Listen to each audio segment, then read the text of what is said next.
आगे बढ़ते हैं और बात करते हैं अबू धाबी में प्रधानमंत्री नरेंद्र मोदी और यूएई के राष्ट्रपति की मुलाकात की। यूएई के राष्ट्रपति शेख मोहम्मद बिन जायद अल नाहयान ने एक बैठक की। प्रधानमंत्री मोदी G7 शिखर सम्मेलन में हिस्सा लेने के बाद अबू धाबी पहुंचे। शेख खलीफा के निधन पर प्रधानमंत्री मोदी ने संवेदनाएं भी व्यक्त की।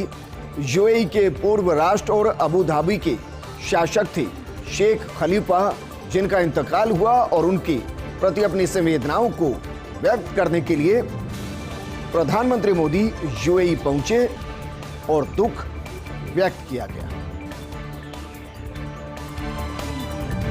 G7 के मित्रों को प्रधानमंत्री नरेंद्र मोदी के खास तोहफे। पीएम मोदी अपने दोस्तों के लिए अनोखे तोहफे लेकर पहुंचे।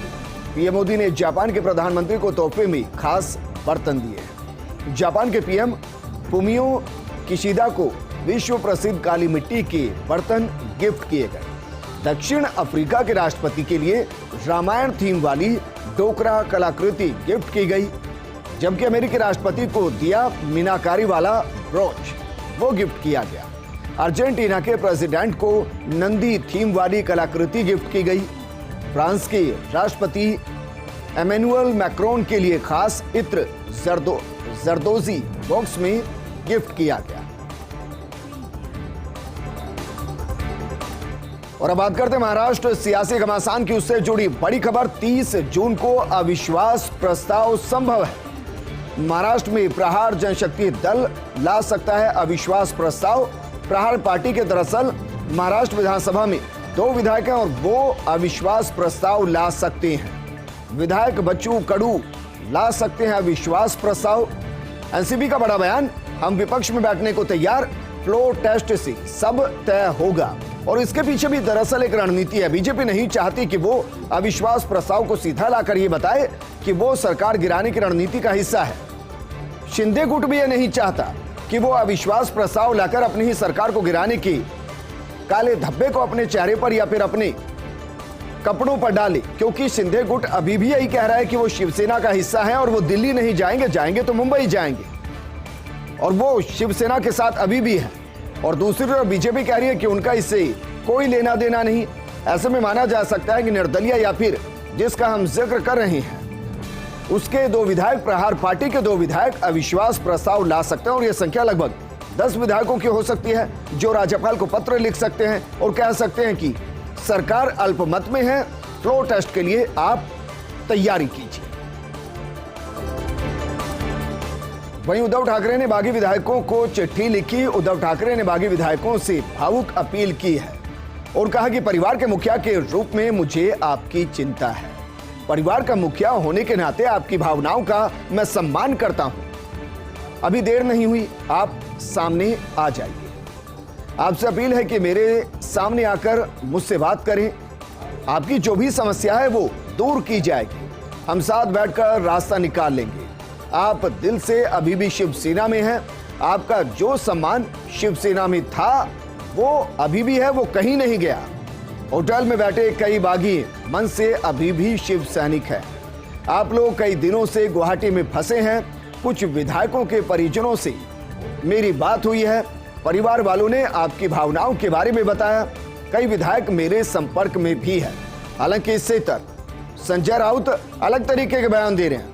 वो कह रहे हैं कि जिन्होंने धोखा दिया है अब उनका शरीर ही बचा है, आत्मा मर चुकी है, और इसलिए समझ नहीं आ रहा कि जो बागी विधायक बैठे हैं वो संजय राउत को सुने, जो एक तरीके से शिवसेना के मुख्य हैं, या फिर उद्धव ठाकरे को सुने, जो लगातार अपनी बेबसी को भावनाओं के जरिए व्यक्त करें और कह रहे हैं कि आप वापस आइए, मिल बैठ कर बात करेंगे, क्योंकि बात करने से ही शिवसेना की सरकार बच सकती है, वरना हो सकता है कि शिवसेना 2 टुकड़ों में बट जाए।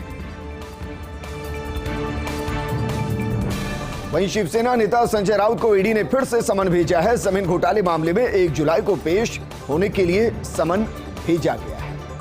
1034 करोड़ रुपए के पात्रा चौल भूमि घोटाले में 1 जुलाई को पेशी के लिए कहा गया है। 1 जुलाई को सुबह 11 बजे ईडी ने बुलाया है। इससे पहले राउत को समन भेजकर आज पेश होने के लिए कहा गया था। ईडी के नोटिस पर शिवसेना नेता संजय राउत ने कहा था, ईडी मुझे गिरफ्तार करना चाहती है तो कर ले, मैं देश के लिए जेल जाने को तैयार हूं। पहले प्रवीण राउत की 9 करोड़ रुपए की संपत्ति को सीज किया गया। राउत की पत्नी की भी 2 करोड़ की संपत्ति को जब्त किया गया। ऐसे में सवाल यह है कि संजय राउत आज उन्हें पेश होना था ईडी के सामने, लेकिन उन्होंने व्यक्तिगत कारणों की वजह से असमर्थता जताई। इसके बाद एक और नोटिस ईडी ने उन्हें थमा दिया और कहा कि कोई बात नहीं, 1 जुलाई को आई। आगे बढ़ते हैं और बात करते हैं जीएसटी काउंसिल की 47वीं बैठक जो चंडीगढ़ में शुरू हुई। पेट्रोल डीजल को जीएसटी में लाने समेत कई अहम फैसलों पर सभी की नजर है, या कहें कि पूरे देश की नजर टिकी हुई है। वित्त मंत्री निर्मला सीतारमण अध्यक्षता कर रही हैं। 28 जून से शुरू होकर 29 जून 2022 तक ये बैठक चलेगी। 1 जुलाई को जीएसटी को लागू हुए 5 साल हो जाएंगे। राज्यों को जीएसटी मुआवजा मामले पर भी चर्चा होगी। परिषद द्वारा हीरे और ऑस्टोमी उपकरणों पर दरों में बदलाव जैसे मुद्दों को उठाने की संभावना है। इस दौरान ऑनलाइन गेमिंग, कैसीनो और घुड़दौड़ पर 28% कर लगाने की भी चर्चाएं संभव है। मंत्रियों के एक समूह जिसे जीओएम कहते हैं, उसकी रिपोर्ट पर ही चर्चा होने की उम्मीद है।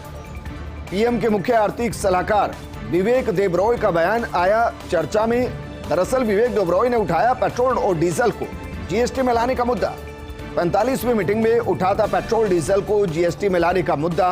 करीब 6 महीने बाद हो रही जीएसटी परिषद की बैठक, और अगर पेट्रोल डीजल जीएसटी में आते हैं, अगर लीकर जीएसटी में आती है, तो मानकर चलिए इससे आम आदमी को काफी ज्यादा फायदा होगा। या सीधे तौर पर कहिए कि पेट्रोल आपको आज की तारीख में जो पेट्रोल मिल रहा है उससे 30 से 35 रुपए कम हो सकता है। इसी तरीके से लीकर सस्ती हो सकती है, लेकिन इससे राज्य सरकारों के राजस्व की लगभग कमर टूट जाएगी, क्योंकि आज की तारीख में भी राज्य सरकारों के राजस्व के जो मुख्य 3 स्रोत हैं वो हैं, अगर राजस्थान के परिप्रेक्ष्य में बात की जाए तो माइनिंग, इसके अलावा पेट्रोल डीजल और तीसरा आबकारी। मुकेश अंबानी का रिलायंस जियो के निदेशक पद से इस्तीफा और बेटे आकाश अंबानी रिलायंस जियो की चेयरमैन बने, यानी कि अब रिलायंस को आकाश में पहुंचाने की जिम्मेदारी आकाश अंबानी के कंधों पर होगी। रिलायंस जियो इंडिया लिमिटेड में नॉन एग्जीक्यूटिव डायरेक्टर थे आकाश अंबानी। कंपनी के बोर्ड ऑफ डायरेक्टर्स में फैसला हुआ और चेयरमैन के रूप में उनको नियुक्त किया गया। 27 जून से प्रभावी मानी जाएगी आकाश अंबानी की नियुक्ति। वहीं पंकज मोहन पवार को कंपनी के मैनेजिंग डायरेक्टर पद का जिम्मा सौंपा गया है। संदीप कुमार गुप्ता को गेल इंडिया लिमिटेड में बड़ी जिम्मेदारी दी गई है। Gas authority of India limited के नए अध्यक्ष और प्रबंध निदेशक होंगे गुप्ता। 1 सितंबर 2022 को मनोज जैन का स्थान लेंगे संदीप कुमार गुप्ता। वर्तमान में आईओसीएल में निदेशक वित्त के पद पर कार्यरत हैं संदीप गुप्ता। ओएनजीसी के हेलीकॉप्टर की इमरजेंसी लैंडिंग। मुंबई के पास अरब सागर में कराई गई इमरजेंसी लैंडिंग। हेलीकॉप्टर में 2 पायलट समेत 9 लोग सवार थे। हेलीकॉप्टर में सवार 4 यात्रियों को ओएसवी मालवीय 16 ने बचाया है, जबकि एक को सागर किरण ऑयल रिंग की बोट ने निकाला है। 2 यात्रियों को भारतीय नौसेना के हेलीकॉप्टर्स ने सुरक्षित बाहर निकाला। इनमें से 4 की हालत गंभीर है। जोहू स्थित ओएनजीसी हॉस्पिटल में इनको भर्ती किया गया है। अन्य लोगों को बचाने के लिए भी राहत और बचाव कार्य लगातार जारी है।